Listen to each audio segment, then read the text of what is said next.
നമസ്കാരം. ഇറാനെതിരെ അതിശക്തമായ മുന്നറിയിപ്പുമായി അമേരിക്ക വീണ്ടും രംഗത്ത്. ഇറാന്റെ മണ്ണിൽ US ചരിത്രത്തിലെ ഏറ്റവും തീവ്രമായ വ്യോമാക്രമണങ്ങൾ ഇന്ന് നടക്കുമെന്ന് അമേരിക്കൻ പ്രതിരോധ സെക്രട്ടറി പീറ്റ് ഹെഗ്സെത്ത് വ്യക്തമാക്കി. മാധ്യമങ്ങളോട് സംസാരിക്കവെയാണ് ഇറാനെ മുട്ടുകുത്തിക്കാനുള്ള വൈറ്റ് ഹൗസിന്റെ നീക്കം അദ്ദേഹം പരസ്യമാക്കിയത്. ഇന്ന് ഇറാന്റെ ഉള്ളിൽ അമേരിക്ക നടത്തുന്ന ഏറ്റവും തീവ്രമായ ആക്രമണങ്ങളുടെ ദിനമായിരിക്കും. ഏറ്റവും കൂടുതൽ യുദ്ധവിമാനങ്ങൾ, ഏറ്റവും കൂടുതൽ ബോംബർ വിമാനങ്ങൾ, ഏറ്റവും കൂടുതൽ മിസൈൽ ആക്രമണങ്ങൾ എന്നിവ ഇന്നുണ്ടാകും.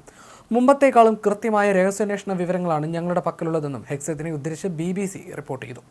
പശ്ചിമേഷ്യയെ യുദ്ധഭീതിയിലാഴ്ത്തുന്ന ഈ നീക്കം ഇറാന്റെ സൈനിക താവളങ്ങളെയും തന്ത്രപ്രധാന കേന്ദ്രങ്ങളെയും ലക്ഷ്യമിട്ടുള്ളതാണെന്ന് വ്യക്തമാണ്. രഹസ്യാന്വേഷണ വിവരങ്ങൾ കൂടുതൽ പരിഷ്കരിക്കപ്പെട്ടതിനാൽ ആക്രമണങ്ങളുടെ ആഘാതം വളരെ വലുതായിരിക്കുമെന്നും ഹെഗ്സെത്ത് മുന്നറിയിപ്പ് നൽകി. ഇറാന്റെ സൈനിക ശക്തി പൂർണ്ണമായി തകർന്നടിഞ്ഞതായി US പ്രതിരോധ സെക്രട്ടറി പറഞ്ഞു കഴിഞ്ഞ 24 മണിക്കൂറിനുള്ളിൽ ഇറാൻ വിക്ഷേപിച്ച മിസൈലുകളുടെ എണ്ണത്തിൽ വൻ കുറവുണ്ടായെന്നും ഇത് അമേരിക്കൻ സൈന്യത്തിന്റെ വിജയമാണെന്നും അദ്ദേഹം വാർത്താ സമ്മേളനത്തിൽ അവകാശപ്പെട്ടു. ഇറാന്റെ പ്രതിരോധ സംവിധാനങ്ങളെ അമേരിക്കൻ സേന ദുർബലമാക്കിയതിന്റെ തെളിവാണിതെന്നും അദ്ദേഹം കൂട്ടിച്ചേർത്തു. പ്രസിഡന്റ് ഡൊണാൾഡ് ട്രംപിന്റെ വാക്കുകൾ ശരിവെച്ചുകൊണ്ട് US ഇസ്രായേൽ ഇറാൻ യുദ്ധത്തിൽ അമേരിക്ക നിർണായകമായ വിജയത്തിന്റെ വക്കിലാണെന്ന് ഹെഗ്സെത്ത് പറഞ്ഞു. ട്രംപ് നിശ്ചയിച്ച ലക്ഷ്യങ്ങളെല്ലാം ഉടൻ തന്നെ കൈവരിക്കുമെന്നും ഇറാന്റെ ഭീഷണി ഇനി അധികകാലം ഉണ്ടാകില്ലെന്നും അദ്ദേഹം വ്യക്തമാക്കി.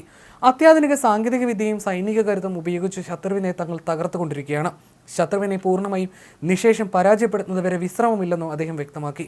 ശത്രുവിനെ തകർത്തെറിയുന്ന സൈനിക പ്രകടനമാണ് ഇപ്പോൾ നടക്കുന്നത്. ശത്രു പൂർണ്ണമായും പരാജയപ്പെടുന്നതുവരെ ഞങ്ങൾ പിന്നോട്ടില്ലെന്നും ഹെഗ്സെത്ത് പറഞ്ഞു.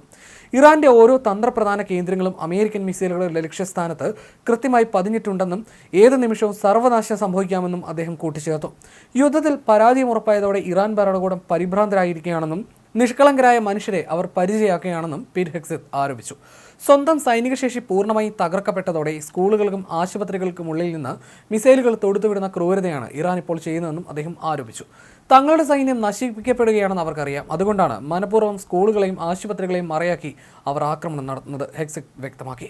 ഇറാന്റെ ഈ നടപടി അന്താരാഷ്ട്ര നിയമങ്ങളുടെ ലംഘനമാണെന്നും അദ്ദേഹം കൂട്ടിച്ചേർത്തു. യുദ്ധകളത്തിൽ ഇറാൻ ഇപ്പോൾ തീർത്തും ഒറ്റപ്പെട്ടിരിക്കുകയാണ്. ലോകരാജ്യങ്ങളുടെ പിന്തുണയില്ലാത്തതിനാൽ ഇറാൻ അക്ഷരാർത്ഥത്തിൽ അങ്കലാപ്പിലാണെന്നും യുദ്ധത്തിൽ അവർ ദയനീയമായി പരാജയപ്പെട്ടുകൊണ്ടിരിക്കുകയാണെന്നും ഹെഗ്സെത്ത് ഓർമ്മിപ്പിച്ചു. ട്രംപിന്റെ കരുത്തുറ്റ സൈനിക നീക്കങ്ങൾക്ക് മുന്നിൽ ഇറാൻ മുട്ടുമുടക്കുന്ന കാഴ്ചയാണ് പശ്ചിമേഷ്യയിൽ നിന്നുള്ള റിപ്പോർട്ടുകൾ സൂചിപ്പിക്കുന്നത്. ഇറാന്റെ നാവികസേന, ആണവ കേന്ദ്രങ്ങൾ, മിസൈൽ ശേഖരങ്ങൾ, വിക്ഷേപണ തറകൾ എന്നിവ പൂർണ്ണമായി നശിപ്പിക്കുകയാണ് തങ്ങളുടെ ലക്ഷ്യമെന്നും പീറ്റ് ഹെഗ്സെത്ത് വ്യക്തമാക്കി. ഇറാന്റെ പ്രതിരോധ വ്യാവസായിക അടിത്തറ തന്നെ തകർക്കുമെന്നും അദ്ദേഹം വാർത്താ സമ്മേളനത്തിൽ ആവർത്തിച്ചു. ഇറാൻ ഒരിക്കലും ഒരു ആണവായുധം കൈവശം വെക്കില്ലെന്ന് ഉറപ്പാക്കാൻ അമേരിക്ക പ്രതിജ്ഞാബദ്ധമാണ്. ലോകത്തിന് തന്നെ ഭീഷണിയായേക്കാവുന്ന ഇറാന്റെ ആണവ സ്വപ്നങ്ങളെ എന്നേക്കുമായി ഇല്ലാതാക്കുമെന്നും ട്രംപിന്റെ വിശ്വസനായ ഹെഗ്സെത്ത് മുന്നറിയിപ്പ് നൽകി. ശത്രുവിനെ പൂർണ്ണമായി നിശബ്ദമാക്കിയ ശേഷമേ അമേരിക്കൻ സൈന്യം പിന്മാറൂ എന്ന ശക്തമായ സന്ദേശമാണ് വൈറ്റ് ഹൗസ് ഇതിലൂടെ നൽകുന്നത്.